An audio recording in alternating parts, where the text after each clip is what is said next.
사무엘상 16장 433쪽 사무엘상 16장.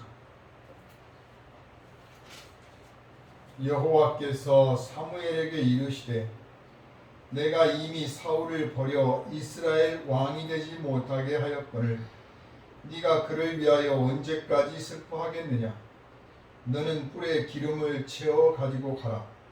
내가 너를 베들레헴 사람 이새에게로 보내리니 이는 내가 그의 아들 중에서 한 왕을 보았느니라 하시는지라.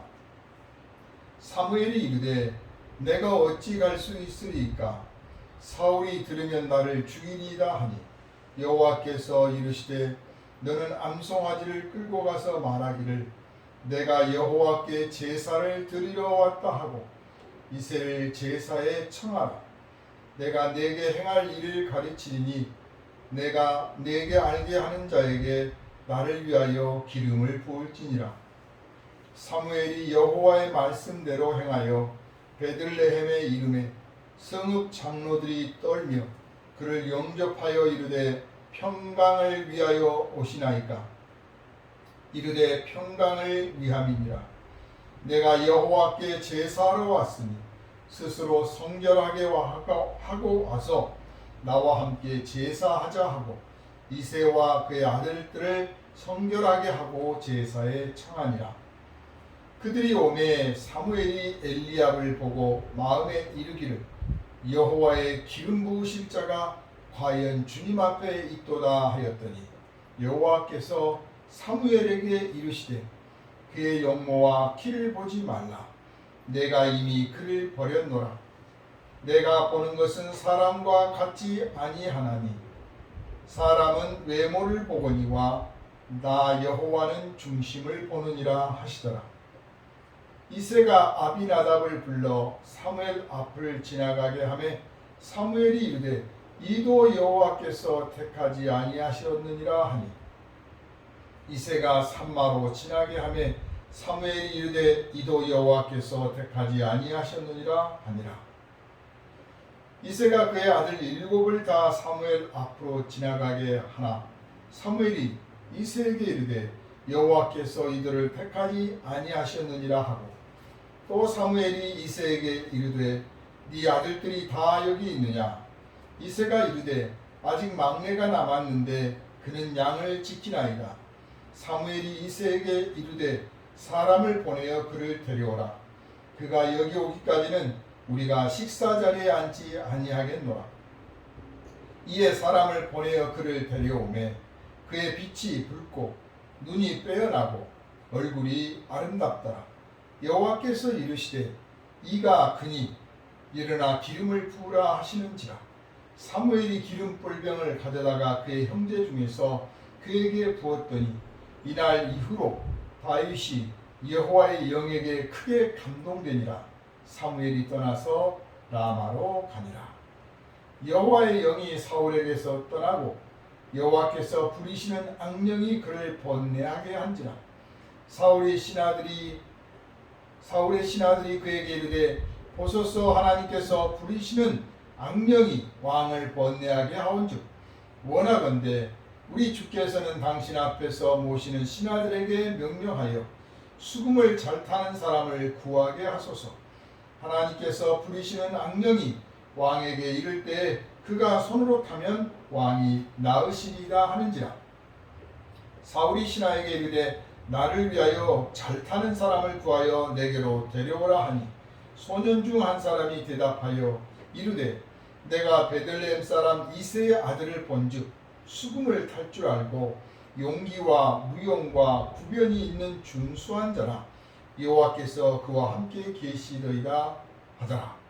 사울이 이에 전령들을 이새에게 보내어 이르되 양치는 네 아들 다윗을 내게로 보내라 하며 이새가 떡과 한 가죽부대의 포도주와 염소 새끼를 나귀에 실리고 그의 아들 다윗을 시켜 사울에게 보내니 다윗이 사울에게 이르러 그 앞에 모셔 서매 사울이 그를 크게 사랑하여 자기의 무기를 드는 자로 삼고 또 사울이 이새에게 사람을 보내어 이르되 원하건대 다윗을 내 앞에 모셔 서게 하라.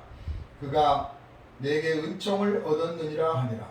하나님께서 부리시는 악령이 사울에게 이를 때 다윗이 수금을 들고 와서 손으로 탄즉 사울이 상쾌하여 낫고 악령이 그에게서 떠나더라. 아멘. 할렐루야. 인간적으로는 참 안 됐다 싶은 그런 상황이 있을지라도 하나님의 나라를 위해서는 단호하게 참고 거절하고 그래야 될 때가 있습니다.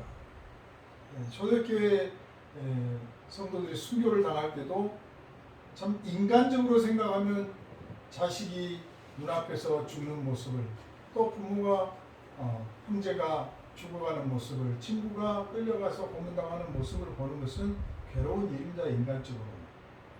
그러나 하나님의 나라를 생각할 때 그것을 가볍게 여기고 참고 또 대수롭지 않게 취급해서 하나님 앞에서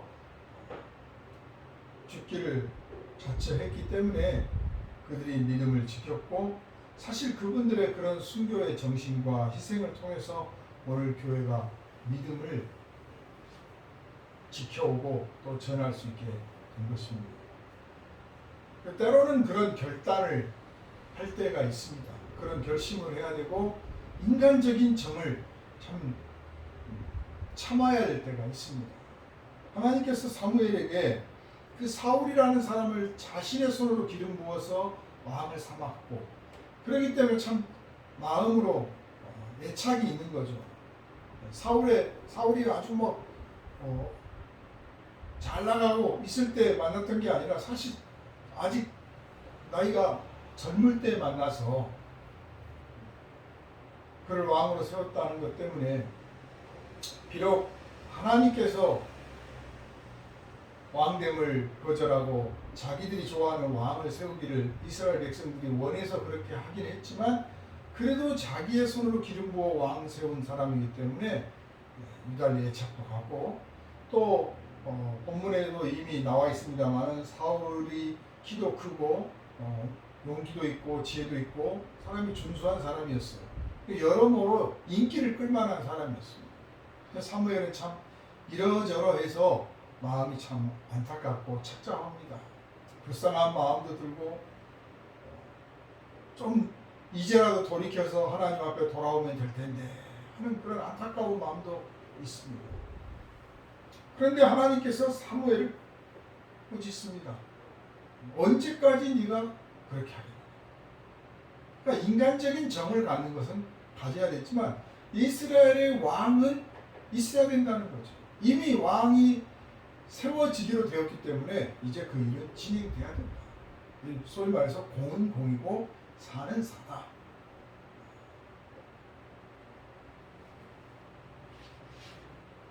너는 뿔에 기름을 채워가지고 베들레헴에 가서 이새의 아들 중에서 기름을 부어서 왕을 세워라. 내가 벌써 한 왕을 보았느니라. 그러니까 왕이 될 사람이다가 아니라 이미 왕이라고 인정을 하고 있는 겁니다.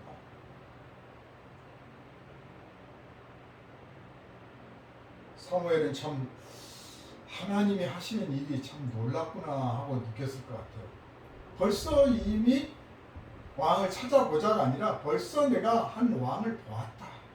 하나님의 일은 빈틈이 없고 정확하고, 내가 알거나 모르거나 내가 깨닫거나 깨닫지 못하거나 상관없이 하나님께서는 이미 당신의 뜻을 이루어 가시는구나. 나는 하나님이 시키면 시키는 대로 하는 종이 되어야지 내가 이러저래 주장하라해서는 안 되겠구나 생각합니다. 그래서 이새에게 가서 그 아들 중에서 한 사람을 기름 부으라 하니까 정신이 번쩍 들어요. 아니 사울이 알면 저 잡아 죽일 텐데요. 사울이라는 사람이 그런 사람인 거예요. 자기를 기름 부어 왕으로 세웠고 하나님의 말씀이 이미 임해서 당신이 왕이 되지 못하게 하셨나이다까지 했음에도 불구하고 못 참는 거죠. 이 인간적인 모습이죠. 내가 잘못한 건 잘못한 것이고 다른 사람 잘 되는 거는 못 보겠다, 그런 뜻이에요. 그래서 사무엘이 누구보다도 사울을 잘 알고 있기 때문에 하나님, 제가 사울의 손에 죽겠습니다, 그렇게 말씀을 하시니까 하나님께서 지혜를 주십니다. 하나님의 종을 살릴 길은 사람에게서 나오는 게 아니고 하나님에게서 나와요. 지혜라는 게 하나님의 지혜가 있는 거죠. 아멘. 속이는 것도 아니에요. 아주 당연하게 하는 거죠. 내가 가서 하나님께 제사를 좀 지내고 오겠다. 제사장이 제사를 지내고 오겠다는 게 뭐가 문제겠습니까? 아예 보란듯이 재물을 아예 사울 왕 앞에 끌고 가서 내가 이거 가지고 와서 제사를 드리고 오겠다. 그러니까 사울은 뭐 찜찜해도 할 수 없는 것이고, 또 어떤 면에서는 나를 위하여 좀 제사를 드리나 보다, 이런 생각도 할 수 있어요. 그래서 가도록 허락을 했습니다. 사무엘은 하나님께서 말씀하신 대로 이제 베들레헴에 이르러서 사람들을 불러 모았는데, 거기에 있는 수령들은 또 갑자기 하나님의 종이 오니까 이게 무슨 일인가 싶어서 두려워합니다. 그러니까 이 베들레헴에 복된 소식을 내가 전하러 왔다. 유대 땅 베들레헴아, 너는 가장 작은 고을에 불과하지만 그렇게 인정을 받지 않고 앞으로는 위대한 고을이라고 될 것이다 라고 하는 그런 예언의 말씀이 여기서도 이렇게 엿보입니다. 하긴 거기서 왕이 태어났으니까요. 왕이 아닌 대통령만 태어나도 그 대통령 태어난 마을에 생가를 막 기념으로 하고 그렇지 않습니까? 살다 간 집도 기념 전시관을 만들고 그런 판인데, 왕이 태어나서 자라서 또 거기서 왕이 되도록 인정을 받는 곳이니 얼마나 특별한 장소입니까? 이 베들레헴이라고 하는 곳은 정말 작고 보잘것없는 마을이지만 이제 이 사건 이후로 온 이스라엘 사람들 머릿속에 기억이 되는 거예요. 다윗이 어디 출신이냐? 베들레헴 출신이다. 사무엘 선지자가 거기 가서 기름을 부어 세웠다. 베들레헴은 왕이 나오는 곳이다. 다 성결하게 하고 와서 이 제사를 하기 때문에 이새도 그의 아들들을 데리고 왔는데, 그 큰아들이 먼저 딱 보니까 키도 크고 아주 잘생겼어요. 그래서 사무엘이 보고, 이야, 과연 하나님께서 사람을 벌써 알아보시는구나. 여호와의 기름 부으심을 받을 자, 기름 부으실 자가 과연 주님 앞에 있도다. 그랬더니 하나님께서 이 사람이 아니다. 내가 이미 버렸다. 이미 버렸다란 말은 내가 이미 검토해서 아니다라고 판결했다는 거죠. 사람들 보기에는 참 장로감이요, 목사감이요, 무슨 감이요 할 만한 사람들이 참 많아요. 사람들 보기에는. 그런데 과연 하나님 보시기에도 그런가? 그 하나님은 뭘 보셨을까? 사람들이 보기에는 얼굴이나 뭐 인상착의도 보겠지만 그 행동 거지를 보겠죠. 그러니까 당연히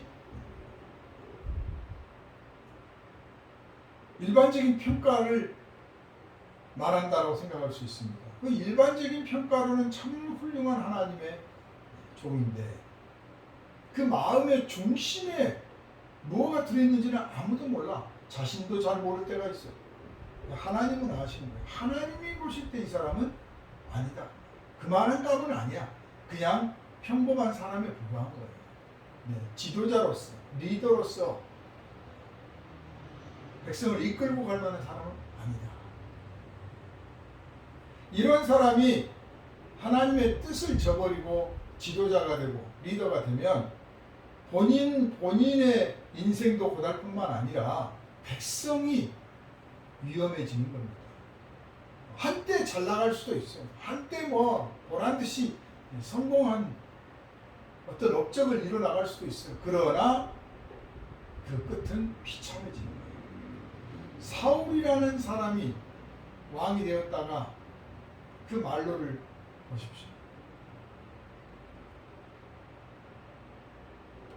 하나님이 사울도 버리셨습니다. 그러니까 하나님이 사울을 버리셨듯이 여기 이새의 아들 엘리압도 그렇게 버리셨다. 다시 말해서 사울이나 엘리압이나 같은 거예요. 엘리압이 왕이 되면 또 사울의 길을 똑같이 가는 거예요. 그 밑에 동생 또 왔습니다. 동생이 아비나답, 삼마 뭐 이렇게 해서 그 동생들이 쭉 왔는데 역시 다 아니다. 하나님이 무작정 찡해가지고 무조건 너는 내 거야 뭐 이런 식 그런 분이 아니에요. 충분히 보시고 검토하시고 그렇게 해서 아니다 하신 거죠. 그랬더니 아들들이 다 나왔는데 아직 하나님께서는 기름 부을 자가 도착하지 않았다라고 하시니 사무엘 입장에서는 참 답답한 일이죠. 그래서 이새에게 묻습니다. 네 아들들 여기 있는 사람이 다냐? 그러니까 아직 한 사람 남았습니다. 그 사람 데려와라. 그 사람이 오기까지는 내가 먹지도 않고 앉지도 않겠다. 그러니까 이제 바삐 뭐야 생각지도 않은 거죠. 뭐 이런 애를 데려오라고. 근데 지금 이때 이 엘리압이나 아비나답이나 삼마나 이새나 이 가족들은 전부 사무엘이 뭘 하려고 하는지를 몰라요. 그냥 이제 하나님께 제사를 지내고 끝나고 나서 이제 소위 같이 음식을 먹는 그런 자리에 동생까지 온 가족 다 불러서 축복해 주시려고 하나 보다 그런 정도지 여기서 무슨 왕이 나오나 보다 이런 상상도 못할 일이죠. 그래서 결국 다윗이 왔는데 아직 나이 어린 다윗이 보니까 얼굴 빛이 붓고 그의 빛이 붓다라고 했어요. 그에게서 어떤 기운이 느껴진다는 거죠. 그 기운이 붉은 기운, 마치 태양이 떠오르는 듯한 기운, 즉 기도로 충만한 사람이다. 기도하는 영이 있다. 눈이 빼어나고 얼굴이 아름답다. 이 얼굴이 아름답더라도 미남이다라는 의미라기보다는 참 편안하고 순종하며 그러면서도 위엄이 있는 인격이 되어 있는 얼굴이다. 그런 뜻이에요. 어떤 사람들은 60, 70 그쯤 돼야 이제 참 얼굴이 아름답습니다 라는 평가를 듣는가 하면 참 이렇게 다윗처럼 특별한 사람들은 어린 나이에도 인품이 그 온몸에서 우러나는 사람들도 있습니다. 사람은 알 수가 없는 거죠. 근데 하나님은 그 중심을 보십니다. 자, 이 사람이 그 사람이니 이 사람이 그 사람이다. 내가 말한 사람이다. 약속의 사람이다. 이 사람이 바로 이스라엘의 지도자가 될 사람이다. 일어나서 기름을 부으라. 일어나 기름을 부으라. 대접을 해주라는 거죠. 그래서 온 가족이 보는 앞에서 기름을 붓습니다. 사무엘이 기름 부음 받은 것과는 다릅니다. 사무엘은 그 종 앞에서 기름 부었는데 여기서는 온 가족이 보는 앞에서 그랬습니다. 사울은 사실 그 집안에서 나름 인정을 받고 있었던 사람 같아요. 반면에 다윗은 무시당하고 있었던 사람이에요. 벌써 선지자가 와서 가족들 불러라 그러는데 아예 부르지도 않을 만큼 취급도 못 받고 있었던 거예요. 그러니까 하나님께서 그 가족들 앞에서 기름 부어서 특별하다고 인정을 하도록 만드는 거죠. 왜 기름 부음을 했는지는 몰라요. 왕이 된다 뭐 그런 뜻이 아니라 그냥 기름 부었으니까 축복 기름을 부었구나. 우리 형제들 다 놔두고 이 막둥이한테 기름을 붓네. 그러면 앞으로 이 막내를 대접을 잘해야 되겠구나. 이 막내가 우리 집안을 일으킬 사람이요 중심이 될 사람이구나. 비록 우리가 형들이고 아버지지만 예태적을 좀 잘해야 되겠구나. 그리고 어른이 될 때까지 우리가 옆에서 좀 잘 지켜줘야겠구나 하는 생각을 하도록 일종의 장치를 하는 거죠. 본 앞에서. 사울은 그렇게 안 해도 이미 성인이 되었을 뿐만 아니라 나름 그 집안에서 인정을 받고 있었기 때문에 굳이 그런 절차를 안 해도 됐던 거예요. 이게 하나님의 지혜 속에서 나오는 겁니다. 자, 이렇게 해서 기름 부음을 받았더니 평소에도 하나님 앞에 늘 기도했던 다윗인데 여호와의 영이 오늘 우리가 알기로 본다면 성령의 충만함을 받은 거예요. 우리는 그 성령께서 내주하시면서 이끌어 주신다면 이제 다윗에게는 내주라기보다는 이따금씩 오셔서 이끌어 주시고 영감을 주시는데 이때 바로 또 한 번 충만함을 받은 거죠. 이런 하나님의 성령의 이 감동을 한번 딱 받으면 그 여파가 몇 년을 가는 겁니다. 어떤 사람은 일생을 가는 거예요. 대단한 거죠. 바로 그 순간에 사울에게서는 여호와의 영이 떠났어요. 그러니까 여호와의 영이 왜 임했느냐? 왕으로서 이 진정한 이스라엘의 왕은 하나님이시라는 거죠. 그 하나님이 당신의 백성을 맡겼기 때문에 그 백성들을 이끌어갈 만한 지도력을, 권위를, 그리고 지혜와 능력과 용기를 부어주셔야 되는데 그 일을 하시는 분이 여호와의 영이 임하셔서 하는 거예요. 그 영이 떠나면 지혜도 없고 용기도 없고 권위도 없고 실제적인 어떤 힘이 없는 거죠. 여호와의 영이 임하여서 지켜주셨기 때문에 악령들이 그를 괴롭히지 못했으나 이제 여호와의 영이 떠나니 악령들이 와서 괴롭힙니다. 그냥 여호와의 영과 악령을 빼고서도 그냥 심리적으로만 봐도 벌써 사무엘이 2번이나 그렇게 말한 거예요. 사울한테 당신의 나라가 이제 끝났다. 너의 왕권이 끝났다. 너의 나라가 쪼가리 날 거다. 이미 그렇게 말했어요. 자기가 왕이 될 거라고 말씀한 대로 왕이 되었으며 반대로 너 이제 왕 끝났다 그러면 틀림없이 그렇게 될 터인데 왕 노릇을 맛보지 않았으면 그 말이 뭔지 뭐 신경도 안 쓸 텐데 이미 왕 노릇을 했고 왕이 뭔지를 알고 있는데 그 왕에서 쫓겨난다고 생각하니까 마음이 괴롭지 않겠어요? 근심이 많지. 잠을 이루지 못할 만큼이요. 우울증에 스트레스 받아서 그럴 수 있는 상황입니다. 그런데 그 하나님의 영이 지키고 계셨기 때문에 그 속에서도 평안을 좀 유지할 수 있었는데 하나님의 영이 떠났으니 악령이 들어서 이제 겹치는 거죠.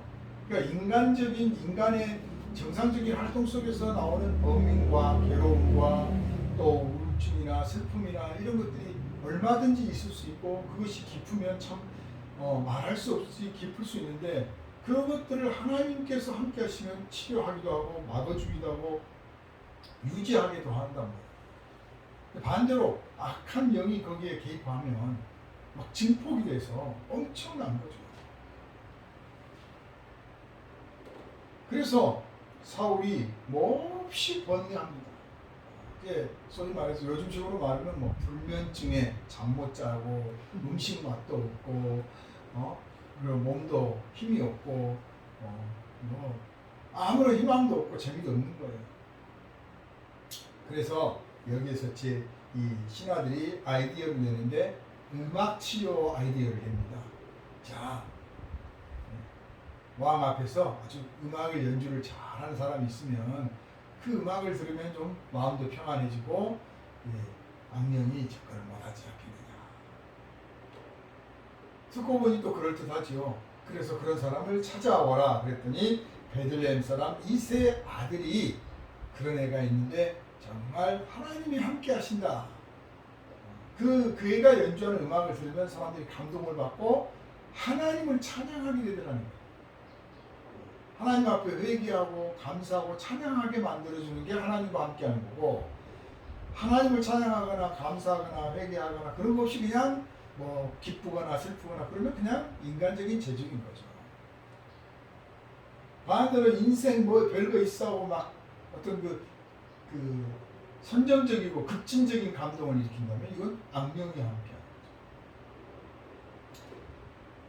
거죠. 급하기 때문에 사울은 전령들을 이새에게 보내서 다윗을 보내라 했습니다. 그러니까 또 왕 앞에 가는데 그냥 보낼 수가 없어서 가는 길에 먹으라고 하면 먹으라고 떡하고 포도주 한 가지 포도주 이건 이제 가면서 먹으라는 거죠. 왕 앞에 갈 때까지. 그리고 염소 새끼 이건 이제 왕에게 바칠 예물입니다. 왕으로서 예물을 드려서 존경을 표시하는 거죠. 이건 마땅한 일이죠. 더군다나 자기 아들이 이제 왕에게 부름받아 가니까 기름 부음 받았다는 게 이거구나 하고 그 집안에서는 좋아했을 거예요. 드디어 우리 동생이 출세길에 나서는구나. 그 노래 맨날 너는 그것만 치고 있냐 하고 무시했는데 한번 불러봐. 뭐 노래나 불러봐. 춤이나 춰봐. 이렇게 무시하고 놀개감으로 알고 있었는데 그것 때문에 왕 앞에 가는 걸 보니까 이거 세상 알 수가 없네. 이게 이제 우리 집안이 이해 때문에 일어서나 보다 하고 제거합니다. 아무도 아직 이 다음에 무슨 일이 벌어질지를 모르는 거죠. 그리고 딱 사울 앞에 가서 연주를 하는데 정말 왕이 마음이 편하고 위로가 되는 거예요. 그러니까 아예 너 내 옆에 따라다녀라. 그래서 무기 드는 자를 삼습니다. 조선시대 때도 마찬가지지만 어느 나라든지 임금의 무기, 당시에는 칼이죠. 칼을 들고 다니는 사람은 거의 24시간 왕하고 같이 다닙니다. 왕 옆에 항상 서 있습니다.